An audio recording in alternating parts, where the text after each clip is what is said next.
Samantala, sa isang matagumpay na operasyon, tinupok ng Kalinga PNP ang tinatayang 8 milyong pisong halaga ng fully grown marijuana sa bayan ng Tinglayan.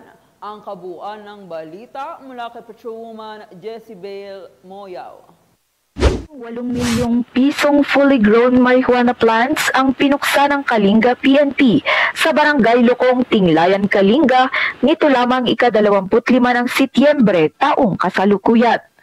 Ayon kay Police Colonel Gilbert Fatigue, Provincial Director ng Kalinga Police Provincial Office, naging matagumpay ang operasyon sa pagsisikap ng pinagsanib na puwersa ng mga pulisya sa pangunguna ng Provincial Intelligence Unit at Provincial Drug Enforcement Unit, Tinglayan Municipal Police Station, 1st and 2nd Provincial Mobile Force Company, Kalinga Police Provincial Office at Regional Mobile Force Battalion 15. Ang operasyon ay nagresulta sa pagkadiskubre ng isang plantasyon ng marijuana sa isang komunal na kagubatan sa Kalinga na may tinatayang lawak na 2,000 kwadrometro na may nakatanim na mahigit kumulang 40,000 piraso ng fully grown marijuana plants na nagkakahalaga ng 8 milyong piso standard drug price. Bagamat walang nahuling cultivator, lahat ng halaman ng marijuana ay naidokumento, binunot at sinunog sa lugar habang sapat na mga sample naman ang kinuha para isumite sa Provincial Forensic Unit Kalinga para sa qualitative test.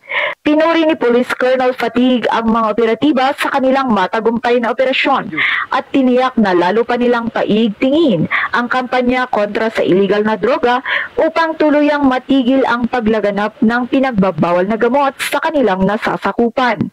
Ang pagpupursiging ito ng kapulisan ay bilang pagsuporta sa isinusulong ni Pangulong Ferdinand Marcos Jr.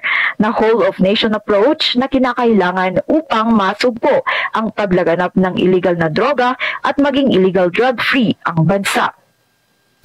Mula dito sa rehiyon ng Cordillera, ako ang inyong PNN correspondent, Patrolwoman Jezebel Moyaw, alagad ng batas, tagataguyod ng balitang pulis.